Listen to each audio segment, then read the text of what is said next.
धाकड़ खबर, बेखौफसुमा बेबाक अंदाज। धाकड़ खबर के न्यूज़ रूम से मैं आपके साथ हूं अकरम रईस खान। कर्नाटक से एक बड़ी खबर आ रही और सच में बड़ी खबर है, लेकिन भोपू मीडिया और उसके दलाल चाटुकार दंगाई पत्रकार ना तो इसको बड़ी खबर बता के पेश कर रहे हैं, मतलब दिखा रहे हैं, और ना ही इसको खबर के तौर पे दिखा रहे हैं। पूरी खबर को गायब कर दिया गया है। एक विधायक सामने आए हैं, उन्होंने दावा किया कि उनको कांग्रेस छोड़कर बीजेपी में शामिल होने के लिए मोटी रकम की ऑफर दी गई थी। भैया मोटी रकम की ऑफ़र दी जा रही है और वो शख्स आके दावा कर रहा है। और हम जानते हैं कि 2 साल पहले कर्नाटक के अंदर हुआ क्या है। जेडीएस और कांग्रेस के 16 विधायक बीजेपी में शामिल हो गए थे। जेडीएस और कांग्रेस की सरकार गिर गई थी और उसके बाद से भारतीय जनता पार्टी वहाँ सत्ता पर काबिज है। और ऐसे में इस विधायक का ये दावा करना बहुत सारे सवालों को जन्म देता है, क्योंकि हमने देखा कि कर्नाटक में जो हुआ वैसा ही गोवा में हुआ, वैसा ही मणिपुर में हुआ और वैसा ही मध्य प्रदेश में हुआ, और फिलहाल राजस्थान में भी करने की वही कोशिश की जा रही है। और हो सकता है आने वाले टाइम में छत्तीसगढ़ में भी आपको वैसे ही देखने को मिल जाए। हालांकि छत्तीसगढ़ में कांग्रेस जो है 2/3 बहुमत के साथ बैठी है, इसलिए बीजेपी जो है उस तरीके से हरकत बरकत करती हुई दिखाई नहीं दे रही है। लेकिन मैं 4 तस्वीरें आपके सामने रखने जा रहा हूं कि जो दावा विधायक ने किया है, उस दावे के पस मंजर में जो आज के हालात में पैदा हो रहे हैं कि कांग्रेस का फला नेता छोड़ के बीजेपी में जा रहा है, कांग्रेस का फला नेता छोड़ के बीजेपी में जा रहा है, क्या उस पर गौर नहीं करना चाहिए? सबसे पहले कर्नाटक की तस्वीर की तरफ चलते हैं। देखिए, कर्नाटक की जो तस्वीर उभर के आई है वो वर्तमान में बीजेपी के विधायक श्रीमंत बाला साहेब पाटिल से जुड़ी हुई है। श्रीमंत बाला साहेब पाटिल ने बड़ा खुलासा किया है। उन्होंने कहा 2 साल पहले उनको कांग्रेस छोड़ने के लिए और बीजेपी में शामिल होने के लिए मोटी रकम की ऑफर दी गई थी। हालांकि उन्होंने पैसा लेने से इनकार कर दिया था। बस उन्होंने कहा था कि वो लोगों की सेवा करना चाहते हैं, समाज की सेवा करना चाहते हैं, इसलिए उन्हें मंत्री पद दे दिया जाए। लेकिन अब उनको मंत्री पद भी नहीं दिया जा रहा है। हालांकि कहा जा रहा है कि आने वाले टाइम में जब मंत्रिमंडल का विस्तार होगा तो उनको मंत्रिमंडल में जगह दी जाएगी। श्रीमंत बाला साहेब पाटिल जो है बीएस येदियुरप्पा की जब सरकार बनी थी, शाम दाम धड़भेद के दम पर, जानती है ना वो वाली सरकार, उसमें मंत्री थे।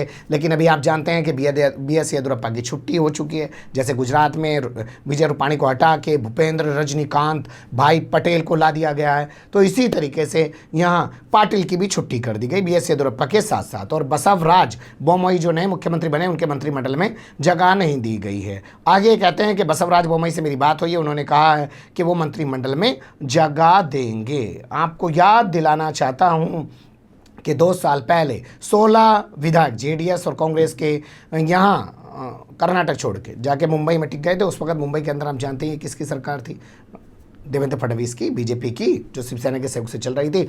और फिर उसके बाद ये कर्नाटक में सरकार गिराने का ड्रामा सारी दुनिया के सामने आया है, जिसे बहुत सारे अच्छे पत्रकार जो है कहते हैं कि इसे कहते हैं जनमत पे डाका डालना। मतलब जनमत सरकार को मिला नहीं है, सरकार बनाने के लिए भाजपा को मिला नहीं, लेकिन फिर भी दूसरे को जो जनमत मिला है उसके विधायकों को तोड़ के डाका जनी करके लूटपाट करके एक तरीके से अपनी सत्ता हासिल कर लेना।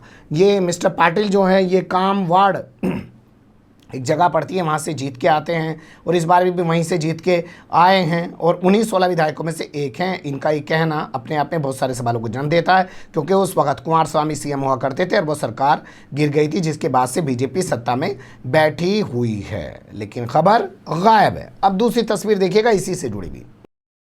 उत्तराखंड का कांग्रेसी विधायक बीजेपी में शामिल हो गया। ये खबर 2 दिन से आपको मीडिया जरूर दिखा रहा होगा, लेकिन इस खबर को कर्नाटक वाली खबर से जोड़ के देखिएगा। भाई जब वहाँ लाखों की ऑफर दी जा रही थी, करोड़ों की ऑफर दी जा रही थी, तो यहाँ लाखों हजारों की तो दी जा रही होगी। दिल्ली में जो भारतीय जनता पार्टी का हेडक्वार्टर है, उसके अंदर धर्मेंद्र प्रधान की मौजूदगी में, सीएम यानी कि मुख्यमंत्री पुष्कर सिंह धामी की मौजूदगी में, और इसके अलावा जो प्रदेश अध्यक्ष हैं उत्तराखंड के मदन कौशिक, उनकी मौजूदगी में पुरोला से कांग्रेस के जो विधायक हैं राजकुमार, उन्होंने बीजेपी का दामन थाम लिया। बता दें 2007 में वो बीजेपी के टिकट पर ही जीत के आए थे, पहली मर्तबा 2007 में बीजेपी के टिकट पर ही जीते। 2012 में बीजेपी ने उनका टिकट काट दिया, तो उन्होंने निर्दलीय चुनाव लड़ा सहसपुर से और वो वहाँ से हार गए।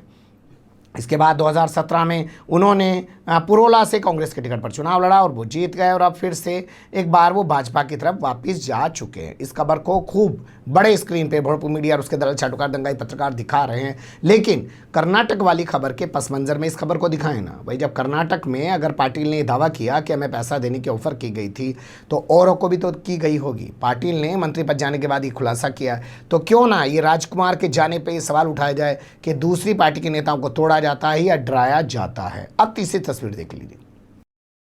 कांग्रेस से 5 बार विधानसभा का चुनाव लड़ चुके और एक बार भी नहीं जीते मिस्टर रमेश ढींगरा कांग्रेस छोड़ गए। हालांकि उन्होंने भी बीजेपी ज्वाइन नहीं की है, ना ही कोई और सी पार्टी ज्वाइन की है।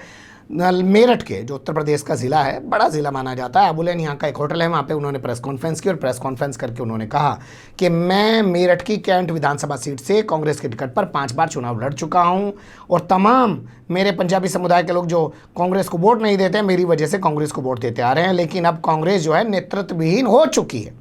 मैं कांग्रेस छोड़ रहा हूं, सिर्फ समाज सेवा करना चाहता हूं और मैं किसी पार्टी में नहीं जाऊंगा। हालांकि मेरे पास ऑफर आते रहते हैं, कोई मुझे कहता है एमएलसी बना देंगे, कोई मुझे कहता है मंत्री बना देंगे, लेकिन मैं किसी पार्टी में नहीं जा रहा हूं।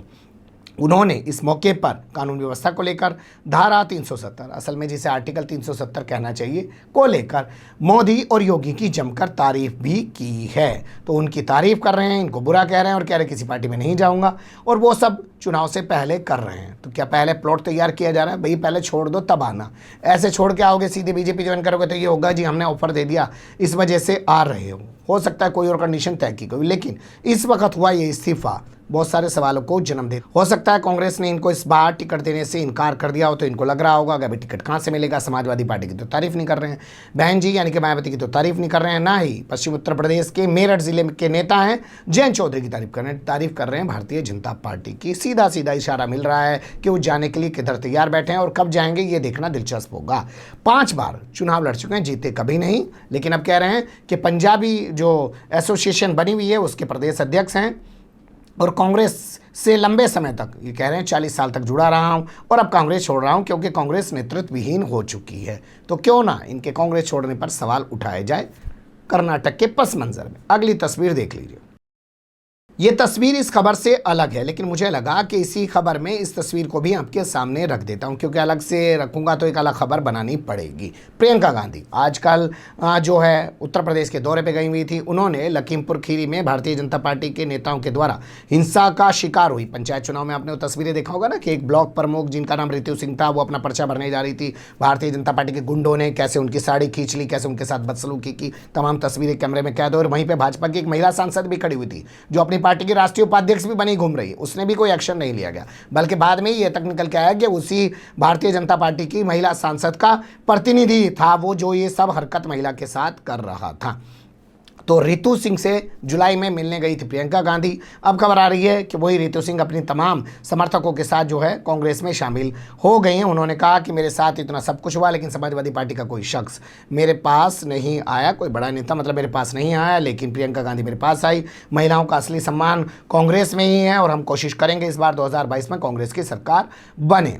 तो ये डिफरेंट तस्वीर है, उन सब से अलग है, लेकिन फिर भी मुझे लगा कि इसको इसी खबर में शामिल कर लेते हैं, वरना एक अलग से खबर रिकॉर्ड करनी पड़ेगी। इतनी ईमानदारी से भाई कौन बताएगा अपनी बात को। जाने दो, अच्छा लगे बुरा लगे जो भी आपकी राय हो कमेंट्स के रूप में ज़रूर दीजिएगा। खबर को लाइक कर सकते हैं, चैनल को सब्सक्राइब कर सकते हैं और ज़्यादा से ज़्यादा हमारी खबरों को शेयर कर सकते हैं। फिर ऐसे ही किसी सुलगते हुए या उलझते मुद्दे लेकर मैं आपके सामने हूँगा हाजिर।